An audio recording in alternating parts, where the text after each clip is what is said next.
სახელითა მამისათა და ძისათა და სულისა წმინდისათა.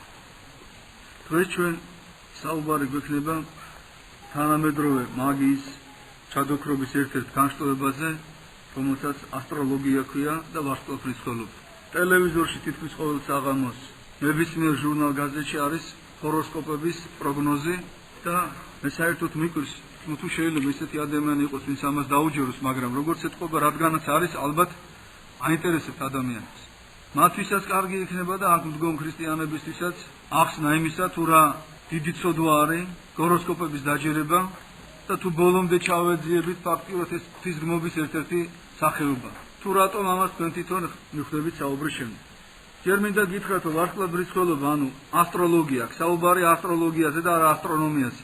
ასტრონომია ეს არის მეცნიერება, რომელიც პლანეტების მოძრაობას სწავლობს, იქ იკვლევს ზეცაში ციური სხეულის მოძრაობას, ეს ჩვეულებრივი მეცნიერებაა. ეს არ არის ცოდვა, მაგრამ ცოდვა არის ვარსკვლავთმის ხელობა, როდესაც ადამიანები ვარსკვლავებს უკავშირებენ თავის ბედს, მომავალს, ქვეყნის ბედს, მომავალს. მე მინდა გითხრათ, რომ აი ვარსკვლავთმის ხელობა ეს იგივე მაგია. ძველ აღთქმაში პირდაპირ არის ერთად მოაზრებული ჩხიბავები, სულთა გამომძახველები, ვარსკვლავთმისნები. სხვათა შორის წმინდა მეფეს დავით აღმაშენებელსაც თავის გალობანის სინანულისაში აი ამ კონტექსტში ყავთ მოხსენიებული ვარსკვლავთმის ხელები. ძველ აღთქმაში ძალიან მკაცრი განჩინების ქვეშ დგებოდნენ ყველა ის ადამიანები, ვინც იყვნენ სულთა გამომძახველები, სულებს ვინც ისახებდნენ, სინამდვილეში დემონებს ისახებდნენ, ჩხიბავები, შემლოცველები და ვარსკვლავთმისნები. ყველა ისინი ძალიან მკაცრად იჯებოდნენ და ქვებით იქოლებოდნენ. ახალ აღთქმაში უკვე ქვებით ჩაქოლვა აღარ ხდება ესეთი ადამიანების, მაგრამ ეკლესია საკმაოდ მკაცრად განაწესებს მათ სასჯელს. მე წაგიკითხოთ ახლა რჯულის კანონში რა წერია ვარსკვლავების გამომძახველებს. ვინც დადიან მოგვებთან, ეწევიან მოგობას, ან ვარსკვლავთ მეტყველებენ 6 წლით განეშორებიან ზიარებისაგან, ხოლო ამით მოქმედი მღვდელი უნდა განიკვეთოს.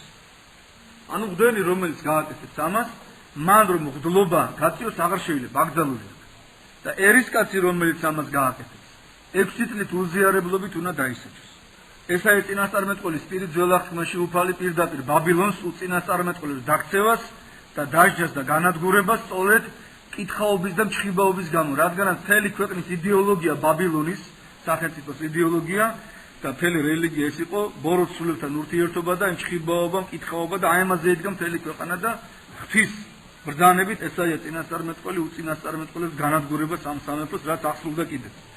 სხვათა შორის ადოლფ ჰიტლერის მიერ შექმნილი სახელმწიფო, რომელმაც სულ რაღაც 12 წელი იარსება, ძირითადად იდგა მისნებს. როგორც დოკუმენტური კადრებიდან ირკვევა, ბოლოში, როდესაც ჩავიდნენ ბუნკერში, სადაც ჰიტლერი იმალებოდა, იქ ყავდათ ბუდისტი, აი ეს ვარსკვლავთმის ხელები და მაგები და ჯადოქრები. და ცნობილია, რომ ჰიტლერი ყველა შეტევას უთანხმებდა მათ და ისინი როცა ეტყოდნენ, აი როცა კაი ვარსკვლავები იყო და კაი ამიდები იყო, ისე იწყებდნენ რაღაცა. და რითი დამთავრდა ამ ქვეყნის არსებობა, ჩემზე კარგად თქვენ მოგეხსენებათ. ფაქტიურად დაემხო მთელი ქვეყანა და რა დღეში ჩავარდა გერმანია მეორე მსოფლიო ომის შემდეგ, მოგეხსენებათ. რომის იმპერიის დაცემის ერთ-ერთი მიზეზი სწორედ ეს იყო. ნახეთ ქრისტიანობამ რა გაუკეთა წარმართულ რომს, მიწასთან გაასწორა, არაფერი აღარ დატოვა რომისგან. და თქვენი თვით რომ წმინდანებსაც ამიტომ აწამებდნენ, რომ კერპებისათვის სვერპლი შეეწირა და თაყვანიეცოთ კერპებისათვის. და მისნობაზე და მჩხიბაობაზე იდგა მთელი რომის იმპერია. რომაელი იმპერატორები ბრძოლას არ იწყებდნენ, თუ იქ რაღაც ცუდი მომასწავლებელი ნიშნები იყო, ხანცხრებს კლავდნენ და ნაკლებდნენ, კითხაობდნენ და რაღაც ესეთი კითხაობის და ჯადოქრობის სხვადასხვა სახეობა ჰქონდა. ზეციურ სხეულებს რა გავლენა აქვს საერთოდ სამყაროს? წმინდა ბასილი დიდი თავის განმარტებაში, 6 დღეთა განმარტებაში პირდაპირ გვეუბნება, რომ ზეციური სხეულები, ვარსკვლავები, მზე, მთვარე, ესენი გავლენას ახდენენ უსულო საგნებზე. ანუ მთვარისგან გამოწვეულია, თქვა, ზღვების მიქცევა და მოქცევა. ეს ცნობილია, რომ მთვარის მდგომარეობა იწვევს ზღვების მიქცევას, მოქცევას.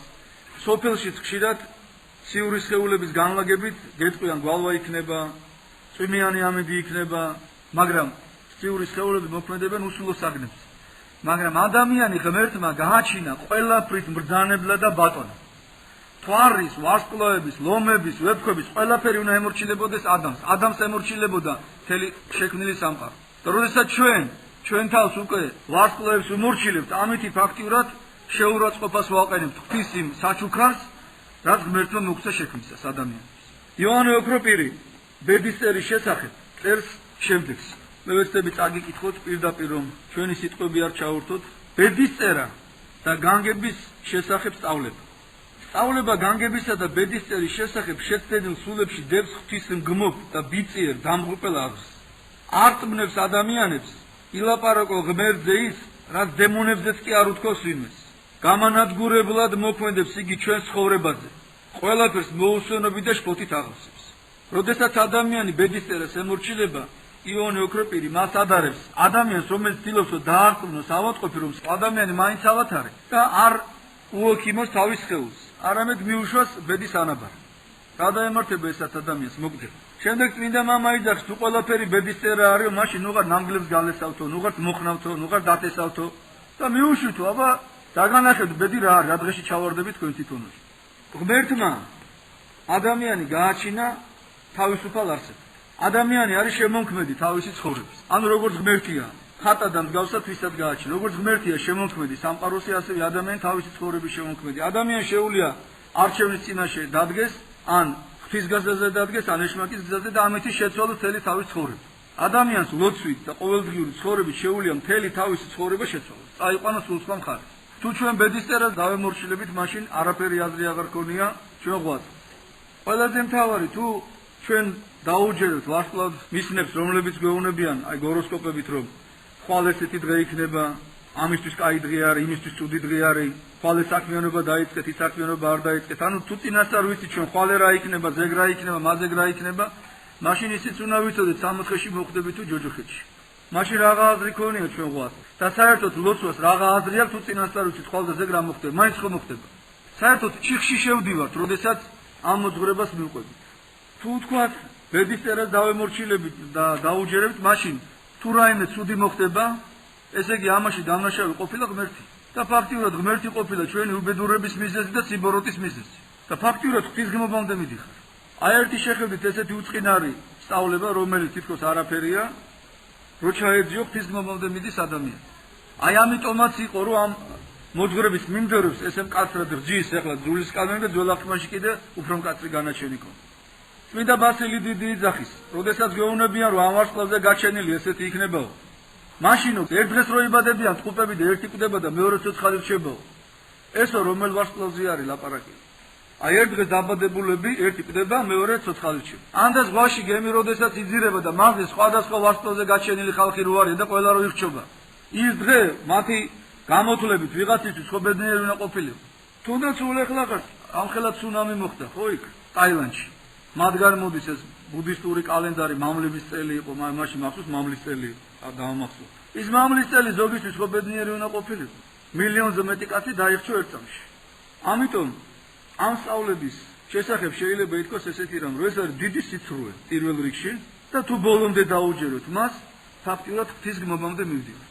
და სახარებაში რომ წერო ღმერთმა ადამიანის შექმნა თავისუფალ არსებად ხატადან მსგავსად ვისად, ამ სწავლების მიხედვით ადამიანი გამოდის დაპროგრამებული რობოტი, რომლის ბედით წინასწარ განსაზღვრული ყოფილა. ესე იგი სახარებაში არ წერებულა სწორი. და საერთოდ ყველაფერი სიბოროტის მიზეზი ყოფილა ღმერთი. ეხლა იბადება კითხვა, კი მაგრამ რატომ ხდება ზოგჯერ რომ რაღაცა წინასწარმეტყველებები და რაღაც ესეთი გამოთვლები მაგიური აღსრულდება ხოლმე.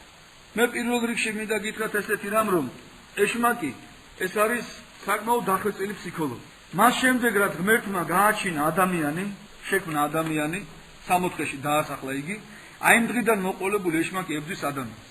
წარმოვიდგინეთ, მას არც ძინავს, არც ჭამს, არც სვავს.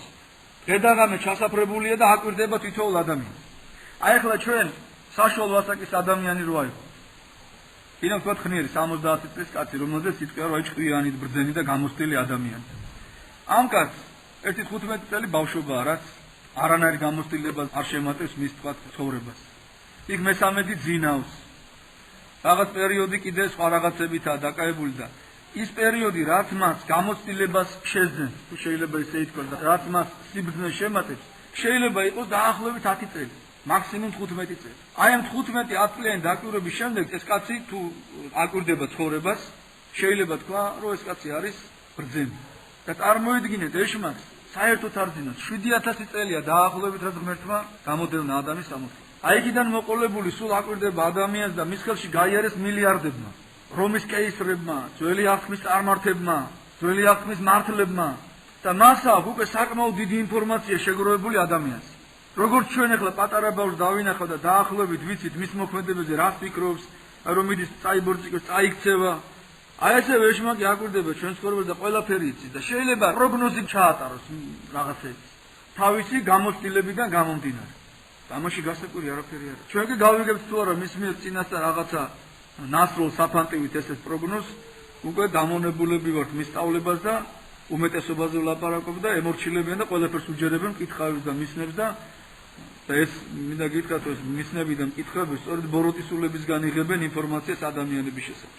ასევე მინდა წერილში არის ესეთი ეპიზოდები მოთხრობილი, როდესაც ზეცაში ღმერთი თავის ნებას გაანდობს ანგელოზებს და ამის შესახებ დაცებულმა სულებმაც იციან. აი მაგალითად იობის შესახებ. წერია რომ იქ ეშმაკმა იცოდა რომ ღმერთმა დაუშვა და ეშმაკს მიეცა უფლება განსაცდელში შეეყვანა იობი. ახლა ვინმეს რომ ეთქვა იობისთვის ან თქვა რა მოელოდებოდა მას. ეს შეიძლება ბოლოს წუთს გაეკეთებინა, მაგრამ ეს არ ნიშნავს რომ მან ყველაფერი იცის. ასევე მეფე აკაბი, როდესაც საბრძოლოდ მიდის, წინასწარ უკვე უფალმა დაუშვა რომ აკაბი უნდა დაღუპულიყო, ზეცაში გადაწყვეტილი იყო აკაბის ამბავი მისი არასწორი ცხოვრების გამო, მაგრამ ეს მის შესახებ აკაბისთვის რომ ეთქვათ ბოროტსულს, ეს არ ნიშნავს რომ მან წინასწარ იცის საერთოდ რა ხდება.